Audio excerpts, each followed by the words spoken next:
chacune, bonsoir à chacun.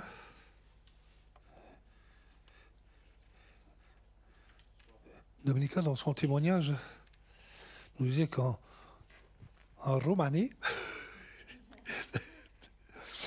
elle connaissait la liturgie par cœur. Mais que ce n'est pas ça qui lui faisait rencontrer Jésus.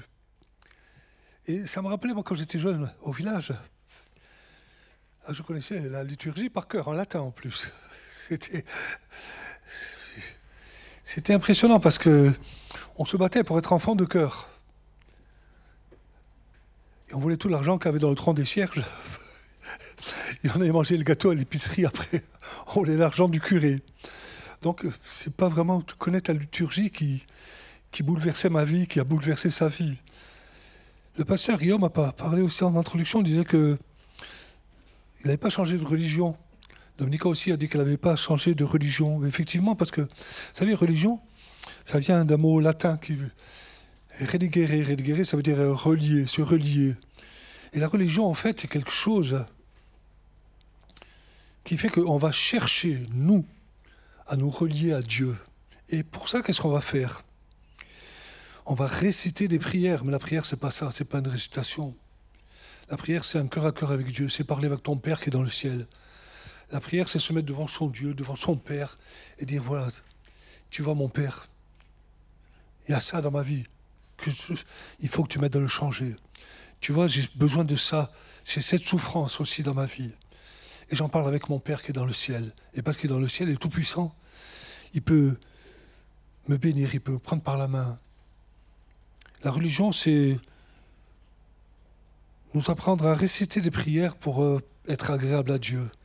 La religion, c'est dire, on va gagner le ciel. Religere, se relier. Je vais gagner le ciel. Alors qu'est-ce que je vais faire pour ça ? Je vais essayer de faire des bonnes actions. Et c'est très bien de faire de bonnes actions. On l'a dit, la Bible dit que Dieu a préparé pour nous des bonnes actions pour qu'on les pratique. Mais ce n'est pas tes bonnes actions, on risque de choquer.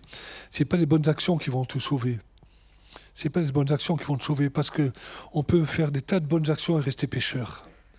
Et rester pécheur et se présenter dans l'éternité le jour où on va décéder, se présenter dans l'éternité devant Dieu avec nos bonnes actions. Mais si on met ça dans la balance, notre péché va l'emporter parce que notre péché nous souille. Notre péché déshonore Dieu, nous déshonore nous-mêmes. Notre péché nous amène en enfer. Et la religion nous apprend finalement des choses qui sont dangereuses. Alors que la vie chrétienne, c'est pas chercher à se relier à Dieu, parce que se relier à Dieu, je dirais pourquoi faire, puisque c'est lui qui l'a fait. C'est lui qui est descendu, se relier à nous, en venant dans la personne de Jésus sur cette terre. C'est lui qui est venu se relier à nous. Parce que nous, on était bien incapables, on le sera toujours, on est bien incapable de nous relier par nos propres forces à Dieu. Alors il a fait. Il est venu, la Bible dit qu'il a quitté son ciel de gloire dans la personne de Jésus, qu'il est venu pour mourir sur le bois de la croix. Et c'est ça qui sauve. Ce n'est pas les bonnes actions que je vais accomplir, ce n'est pas d'aller à la messe tous les dimanches, de réciter une prière quelle qu'elle soit. Mon péché est toujours présent et mon péché me condamne toujours. Alors qu'est-ce qu'il fallait faire ? Qu'est-ce que je pouvais faire ? Ben moi, rien. Aucun d'entre nous d'ailleurs. On ne pouvait rien faire pour mériter le ciel. On ne peut rien faire pour faire, en quelque sorte, que notre péché soit annulé, disparaisse. Alors, Dieu a donné son Fils, Jésus. Et Jésus va dire, me voici, envoie-moi. Il va venir mourir sur la croix, d'une mort absolument horrible, ignominieuse, honteuse, pour payer le prix de mon péché. Parce que moi, je ne pouvais pas payer. Il a dit, mais je veux le faire pour toi. Et on découvre, en lisant la Bible, on découvre au travers des évangiles, au travers des épîtres, on découvre que finalement, la seule manière d'entrer dans le ciel, c'est pas réciter des prières, c'est pas venir régulièrement dans une église, c'est pas tenter de faire quelques bonnes actions. Notre mauvaise nature prendra de toute manière le dessus. Ne vous inquiétez pas. La seule manière d'entrer dans le ciel, c'est accepter le simple fait que mon péché est payé sur la croix par Jésus. Je l'accepte, je dis ok Seigneur. Ok Seigneur. Si je veux être sauvé, si je veux aller dans l'éternité avec toi, si je ne veux pas être perdu pour l'éternité, J'accepte, c'est ce qu'on appelle le salut par la foi. J'accepte simplement le fait que c'est toi qui as payé et que mon péché est cloué avec toi sur la croix. J'accepte que tu es payé pour moi. Je peux faire qu'une chose, c'est te remercier. Et maintenant, vouloir marcher avec toi. On va voir ce soir, à travers un message très simple, une des conditions pour emprunter et vivre cette marche avec le Seigneur. On va trouver ça dans la lecture des psaumes, la lecture d'un psaume, le psaume 1er, et versets 3 et 4. Il est écrit « Il est comme un arbre planté près d'un courant d'eau qui donne son fruit en sa saison et dont le feuillage ne se flétrit point. Tout ce qu'il fait, lui, réussit. » On viendra plus tard sur le verset 4. Et la Bible, à travers ce psaume, nous parle de quelqu'un qui peut être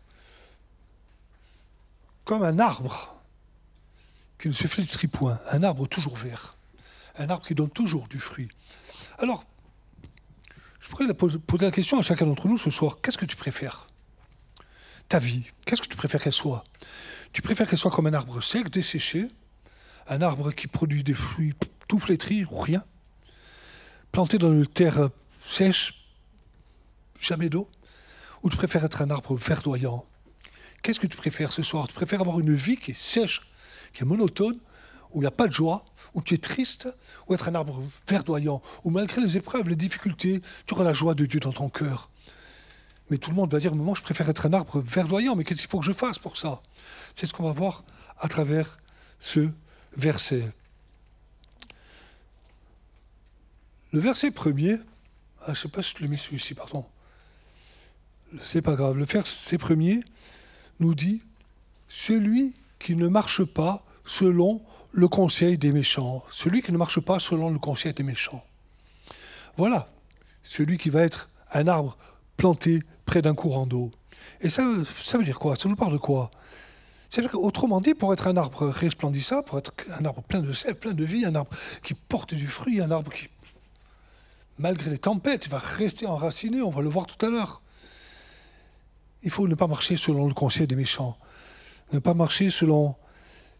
C'est la première chose à faire. Ne pas marcher selon le conseil des méchants, c'est-à-dire ne plus vivre comme le monde. Mais franchement, il n'y a pas besoin d'être un grand prédicateur. Il n'y a qu'à ouvrir le journal. Il n'y a qu'à regarder la télé. Mais, tout va bien, hein? Des gamins de 14 ans qui se prennent un coup de couteau. C'est magnifique. On viole des enfants. C'est fantastique. Sans parler de guerre, sans parler des... On assassine. On tue des personnes âgées pour leur prendre quelques dizaines d'euros. Franchement, c'est ça la vie.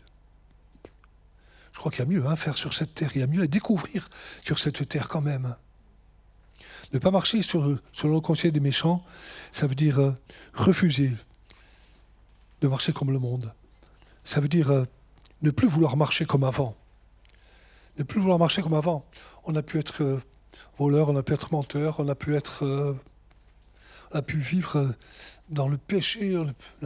Ne plus vouloir de ça, ne plus vouloir. Ça s'appelle abandonner finalement notre ancienne manière de vivre, abandonner notre péché. Et vous savez parfois, et même pour nous chrétiens, qui sommes déjà passés par les eaux du baptême, abandonner même certains compromis. Certains compromis qui font qu'on a un pied dans la marche avec Dieu et on a un pied dans le monde. Certains compromis dont on va dire, mais ça c'est pas grand-chose. Ça c'est pas grand-chose. Je ne vais pas donner les versets parce que je ne voulais pas être trop long. Mais c'est dans la Bible, à un moment donné,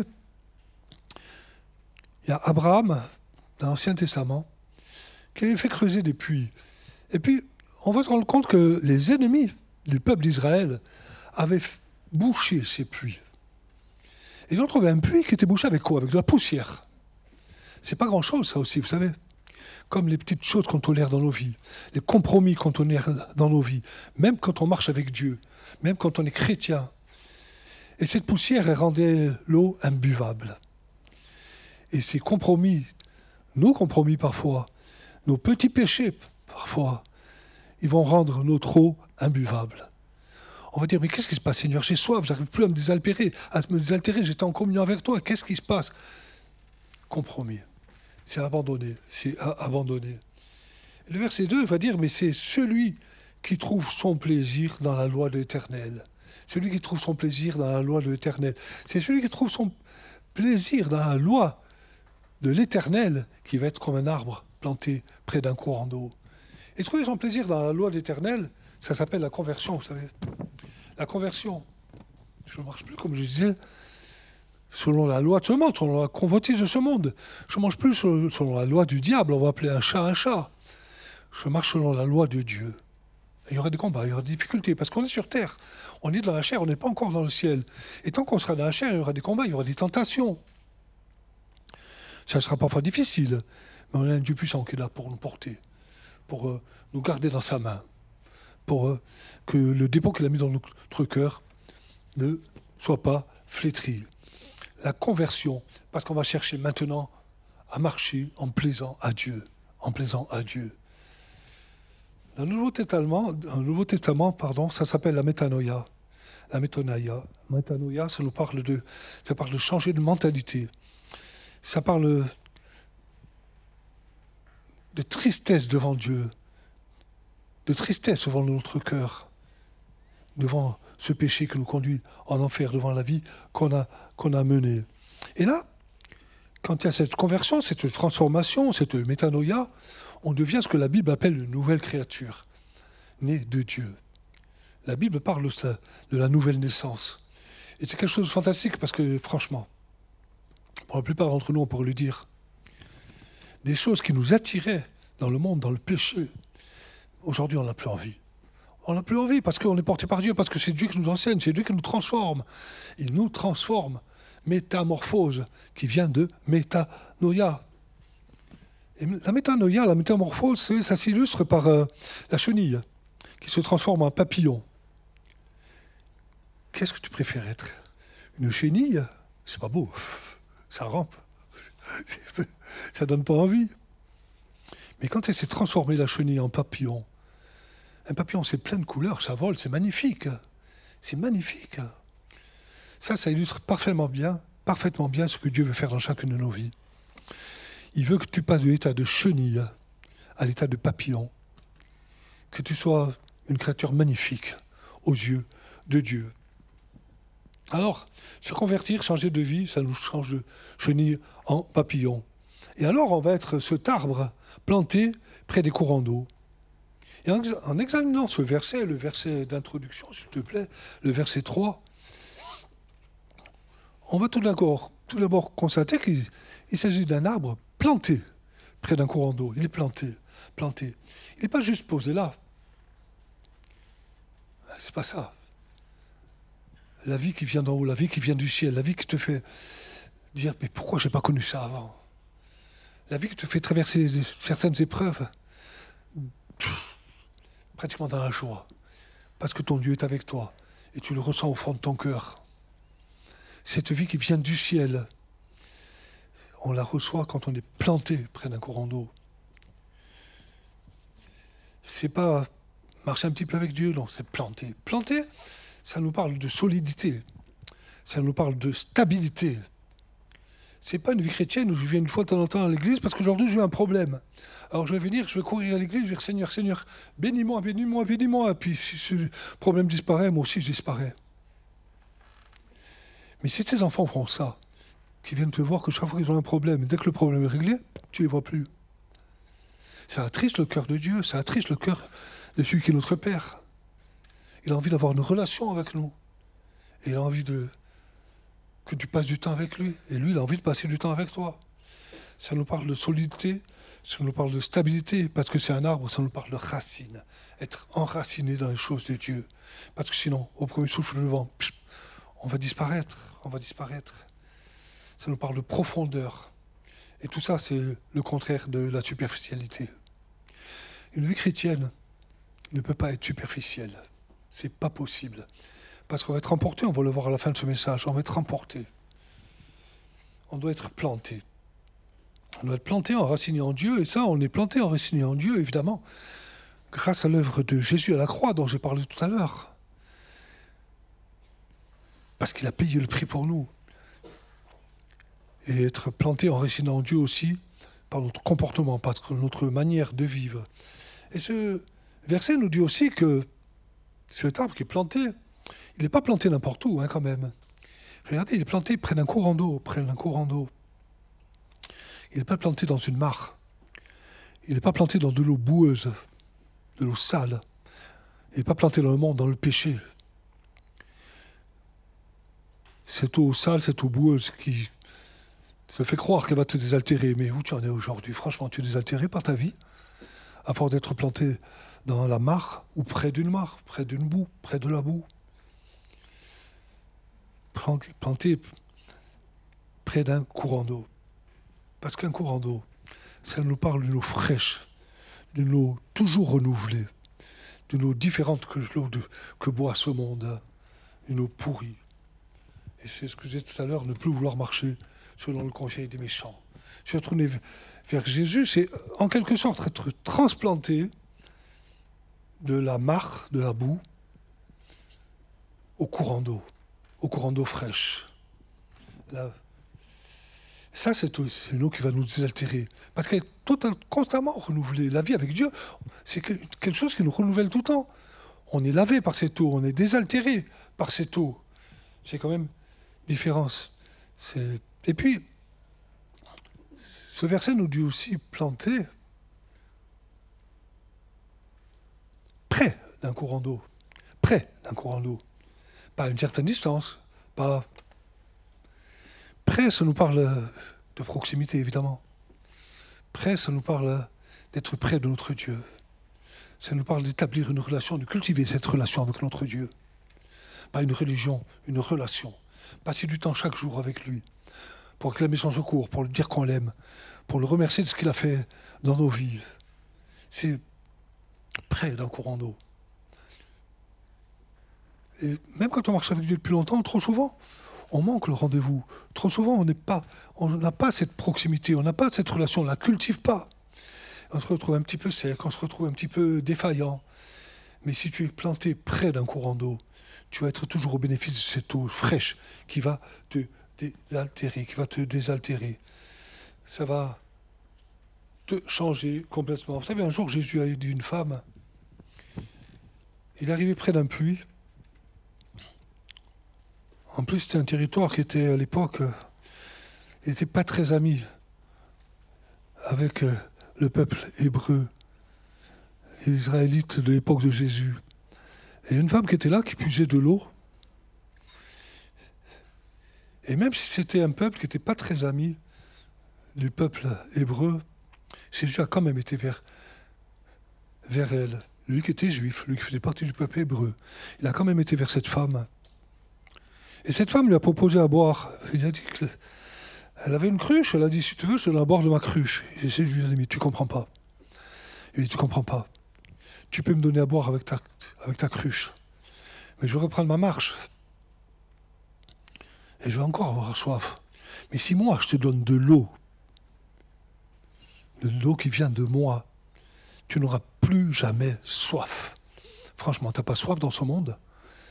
Tu n'as pas soif intérieurement. Tu n'as pas soif de vérité. Tu n'as pas soif d'éternité. Tu n'as pas soif de la présence de Dieu, cette présence qu'on ne trouvera jamais à travers une religion. C'est Jésus qui te le propose par l'œuvre de la croix. Et Jésus peut te dire encore ce soir, tu peux boire toutes les eaux que tu veux, mais tu auras encore soif. Mais Jésus peut te dire, si moi je te donne à boire, si tu acceptes que je rentre dans ton cœur, dans ta vie, c'est ça. Dire, viens habiter mon cœur, viens dans ma vie. Tu n'auras plus jamais soif. Tu n'auras plus jamais soif. Tu auras peut-être été en sécheresse, mais je viendrai te désaltérer, parce que tu es planté près d'un courant d'eau, planté dans ce cas-là. Et finalement, ce verset nous dit encore, sur le feuillage ne se flétrit point. Vous vous rendez compte un petit peu? Moi, j'ai jamais vu un arbre. Oui, il y a des chênes en Corse, c'est vrai, qui sont verts toute l'année. Mais un feuillage qui se flétrit point, ça veut dire que le gel va venir, l'arbre va tenir. La sécheresse va venir, pas de pluie, l'arbre va tenir. La tempête va venir, l'arbre va tenir. Et ta vie, c'est pareil. La sécheresse va venir, mais tu vas tenir. La tempête va venir, mais tu vas tenir. Parce que tu cherches la proximité avec Dieu à travers Jésus. Parce que tu cherches cette relation. Tu veux de Dieu. Tu veux de Dieu. Il faut avoir soif de Dieu. Si tu as soif de Dieu, Dieu va étancher ta soif, et pas à travers notre religion, à travers sa présence. Il n'y a que ça qui va te désaltérer, que ça qui va te désaltérer. Mais on a notre part à faire. Chercher à être planté, chercher la relation, être près du courant d'eau, être enraciné. Finalement, le feuillage ne se flétrit pas. Ça, c'est la vraie vie chrétienne. Et puis, enfin, tout ce qu'il fait lui réussit. Tout ce qu'il fait lui réussit. Forcément. Forcément, tout ce qu'il fait lui réussit. Pourquoi ? Parce que celui qui est planté près du courant d'eau, il ne va pas faire n'importe quoi. Celui qui est planté près du courant d'eau, celui qui est en relation avec Dieu, il est dirigé par Dieu, par le Saint-Esprit, il est dirigé par Dieu lui-même. Et il ne va pas faire n'importe quoi, il va faire des choses que Dieu conseille, que Dieu encourage à faire. Alors forcément, quand ça vient de Dieu, ça réussit, tu comprends ? Peut-être que j'ai fait beaucoup de choses dans ta vie qui n'ont jamais réussi. Peut-être aussi que ce n'était pas conforme à la volonté de Dieu. Peut-être même que tu n'as même pas cherché la volonté de Dieu. Mais si tu cherches la volonté de Dieu pour tes projets, pour ce que tu vas faire dans ta vie, crois-moi que Dieu va diriger ta vie. Et tout ce que tu vas faire va réussir parce que tu ne vas pas faire un coup à droite, un coup à gauche, un coup en haut, un coup en bas. Et puis finalement, ça n'a pas marché. Pourquoi ça n'a pas marché ? Mais parce que Dieu va te conduire lui-même par son conseil. Et pour terminer, je veux qu'on comprenne juste le dernier verset pour voir la différence qu'il y a entre celui qui choisit, parce qu'il est question de choix ce soir. Tu peux choisir de vivre comme un arbre planté près d'un courant d'eau, comme tu peux choisir de continuer à vivre ta vie comme avant. Le choix est personnel. On force vraiment personne. Dieu lui-même ne force personne. Mais laisse-moi te dire que le diable lui va forcer ta vie pour te faire du mal et pour t'emmener en enfer s'il peut. Mais Dieu lui, ne va pas te forcer. Il est question de choix. De choix. La différence qu'il y a entre celui qui choisit d'être planté près des courants d'eau et celui qui le néglige, elle est là. Il n'en est pas ainsi de méchants, ils sont comme la paille que le vent dissipe. Le vent dissipe. Vous savez, la paille, ça parle de sécheresse, ça parle de mort. C'est quelque chose qui... Ça ne respire pas la vie, la paille. Hein. Et le vent la dissipe. Le vent la dissipe. L'arbre, lui, il est planté près d'un courant d'eau. Il est enraciné. Je l'ai dit tout à l'heure, la tempête ne va pas le faire bouger. Mais la paille, un souffle, et ça s'en va. Et c'est dispersé. Et je crois que cette paille qui est dispersée, c'est trop souvent le cas de celui qui méprise le conseil de Dieu, celui qui ne fait pas le choix d'accepter Jésus comme son sauveur personnel, d'accepter de changer de vie, la métanoïa, d'accepter de demander très simplement pardon à Dieu. Il n'est pas question d'aller voir un pasteur, de venir sur l'estrade et dire « Oh, j'ai fait ceci, j'ai fait cela, regardez comme j'étais sale, comme j'étais horrible ». Il est question de demander simplement pardon à Dieu, parce que c'est ton Père. Vous savez, la Bible utilise un mot hébreu, « Abba, Père », pour parler de Dieu. La Bible veut dire par là que Abba, c'est ton Père. Et Abba, c'est pas seulement Père, Abba, c'est Papa. La Bible dit que c'est ton Papa qui est dans le ciel. Alors tu peux te présenter devant ton Papa. Il ne va pas être là pour te frapper. Tu peux te présenter devant ton Papa pour dire « Je te demande pardon. Je ne veux plus vivre comme avant. Je te demande pardon pour toutes mes fautes passées. » Et la Bible dit qu'il est fidèle et juste pour pardonner. Et que nos péchés, il les met au fond de la mer. Qu'il les oublie.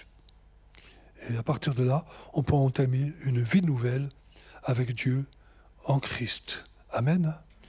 Voilà ce que je voulais partager avec vous ce soir. Mais avant de terminer cette réunion, comme nous avons l'habitude de le faire, à la fin de chaque réunion, nous faisons toujours un appel. Si tu veux accepter Jésus dans ta vie, on va faire un seul appel comme ça. Si tu veux accepter Jésus dans ta vie, approche-toi sur le devant. le pasteur Guillaume Fauré qui est présent au milieu de nous ce soir va prier pour toi. Si plus simplement tu es malade, tu as besoin de guérison dans ton corps, dans ton cœur, dans ton esprit, approche-toi aussi. Il va prier aussi pour toi. Approchez-vous, n'ayez pas honte de vous approcher, personne n'est là pour vous juger. On va baisser la tête, on va fermer les yeux pour respecter la dignité de chacun. Approchez-vous, le pasteur va prier pour vous. Amen.